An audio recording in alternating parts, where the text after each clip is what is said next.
अभिषेक पहले यहीं से शुरू करिए भाई। अभिषेक अब यहीं से शुरू करिए कि ये आपका एनडीए टूटने वाला तो नहीं है ना किसी भी कीमत पर? अगर नीतीश जी को बीजेपी सीएम के तौर पर प्रोजेक्ट ना भी करे तो भी नहीं टूटेगा ना?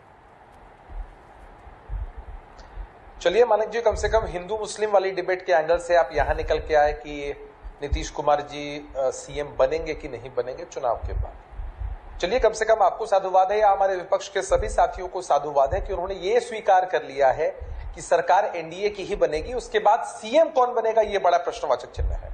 अभी अजय आलोक जी बता रहे थे, आप सबको मालूम है कि भारतीय जनता पार्टी की प्रदेश परिषद की बैठक, बड़ी बैठक हुई, प्रदेश के सभी लोग उसमें आए और मनोहर लाल खट्टर जी भाजपा के वरिष्ठ नेता है, केंद्रीय मंत्री, वो आते हैं और वहां घोषणा करते हैं कि हम आने वाले समय में नई सरकार नीतीश जी के नेतृत्व में बनाएंगे। गौर करिएगा मानक जी, न सिर्फ चुनाव लड़ेंगे बल्कि बनाएंगे। अलग ही बात है कि लोग इस कंफ्यूजन को फैलाने का प्रयास कर रहे हैं। अभी शक्ति यादव जी बहुत बेहतरीन बातें बोल रहे थे, हमको बता रहे थे कि हम लोग भारतीय जनता पार्टी के पिछलग्गू हैं। अरे भाई, हमारी पार्टी तीसरे नंबर की है, हमारी सीटें कम आई हैं, तो कृपा की राजनीति कहीं नहीं होती है। नीतीश कुमार जी के चेहरे में इतनी ताकत है, स्वीकार्यता हर दल में, हर गठबंधन में और जनता के बीच में। मैं 2-3 बार आपसे इस मुद्दे पर डिबेट कर चुका हूं, हर बार आप खट्टर जी के बयान को कोट करते हैं और उसके बाद मुद्दा बदल देते हैं।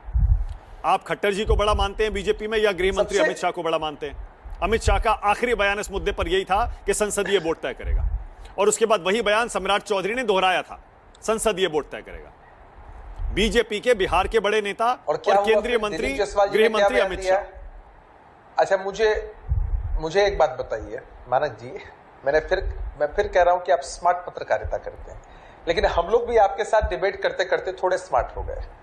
मुद्दा यह है कि भारतीय जनता पार्टी में अमित शाह जी ने एक टाइम फ्रेम में अपना बयान दिया, उसके बाद सम्राट चौधरी जी के बयान को आप कोट कर रहे हैं, उसके बाद दिलीप जायसवाल जी ने सामने आकर इस कंफ्यूजन को दूर किया। मनोहर लाल खट्टर साहब का बयान सबसे रीसेंट है, क्योंकि हम लोग डिबेट बहुत करते हैं ना, इसलिए अभी 15-20 दिन के पहले ही उन्होंने इस बयान को कोट किया था। और वही बातें मैं आपके सामने दोहरा रहा हूं। ठीक है, कोई मुद्दा नहीं है हमारे पास। ये सीएम कौन फेस होगा ये तो पहले ही तय है, इनसे ना पूछिए। अच्छा ठीक है, ओके, कांग्रेस ओके, एक चीज और अभिषेक है हिम्मत। हाँ। मैं चुनौती देता हूं कि कह दे कि तेजस्वी हमारे सीएम का चेहरा हो। हाँ। नहीं कहेंगे। हाँ, कांग्रेस पार्टी जिसकी कोई राजनीतिक हैसियत इस बिहार के अंदर नहीं है, एक चीज और बस, पार्टी नहीं कह रही। आपने देखिए जो यूपी में मस्जिदें तिरपाल से ढकी जा रही हैं, उस पर तो आपने आलोचना कर दी, प्रशासन की भी और समुदाय की भी और समाज की भी। नहीं, आलोचना नहीं, हमने जवाब ठीक है, वो आपका नहीं, वो ठीक है, ये ऐसी बातें सवाल उठाया, दुर्भाग्यपूर्ण है। तो बिहार में ये जो बीजेपी के विधायक हैं हरिभूषण ठाकुर बचौल, इन पर आपकी क्या राय है? मैंने तो आपके चैनल पर अपनी राय व्यक्त कर दी है, आपने दोबारा सवाल पूछा है, मैं व्यक्त कर देता हूं। भारत संविधान से चलेगा और इस तरह के बयानों का लोकतंत्र में कहीं स्थान नहीं।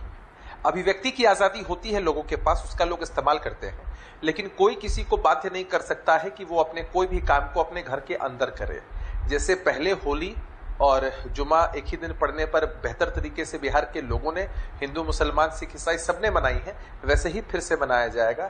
ऐसे बयानों का स्थान इस लोकतंत्र में कहीं। पर हरिभूषण ठाकुर बचौल तो कह रहे हैं कि आपकी नेता जेडीयू की मेयर दरभंगा की अंजुम आरा इस्लामिक मानसिकता वाली है, देश में इस्लामी राष्ट्र बनाना चाहती, इसीलिए कह रही है होली रोक दो 1.5 घंटे के लिए।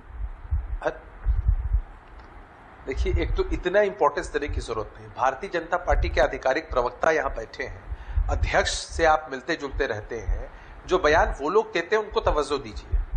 बचौल साहब के बयान को इतना तवज्जो मत दीजिए, वो विधायक हैं। और अंजुम आरा के बयान को भी तवज्जो ना दी जाए? पार्टी की विचारधारा प्रवक्ताओं के माध्यम से आती है। क्या अंजुम आरा के बयान को भी तवज्जो ना दी जाए? एकदम नहीं देना है तवज्जो। पार्टी की आधिकारिक लाइन क्या है ये बताने के लिए हम प्रवक्ता बैठे हैं, अध्यक्ष बैठे हैं। अंजुम आरा जी ने अपने बयान पर खेद प्रकट किया, माफी भी मांगी है और पार्टी की तरफ से भी बातें की। ठीक है, अभय दुबे कह रहे हैं कि हम आपको मुसलमानों का वोट चाहिए, बीजेपी के साथ रहते हुए आपको तलवार की धार पर चलना पड़ता है, इसीलिए बीजेपी अलग बात करती है और आपको मुसलमानों के पक्ष में बोलना पड़ता है, इसीलिए आप बोलते हैं। न सिर्फ मुसलमान, दलितों का भी पूछिए, कास्ट सेंसस जो मोदी जी नहीं करा रहे उस पर भी विचार लीजिए इनसे। 2 लाइनें कह देता हूं मानक जी। सुन लीजिए। राहत इंदौरी साहब ने कहा कि मैं मर जाऊं तो मेरी एक अलग पहचान लिख देना, मैं मर जाऊं तो मेरी एक अलग पहचान लिख देना, लहू से मेरी पेशानी पर हिंदुस्तान लिख देना। तो हम हिंदुस्तान, भारत और इंडिया में विश्वास रखते हैं। देश के संविधान में विश्वास रखते हैं, नीतीश कुमार जी की ठीक है, विचारधारा में विश्वास रखते हैं, जिसमें वो कहते हैं कि हमने, सुन लीजिए, हमने वोटरों की चिंता की है, वोटों की चिंता नहीं की है। जो दे उसका भी भला, जो ना दे उसका भी ठीक है, भला। ओके।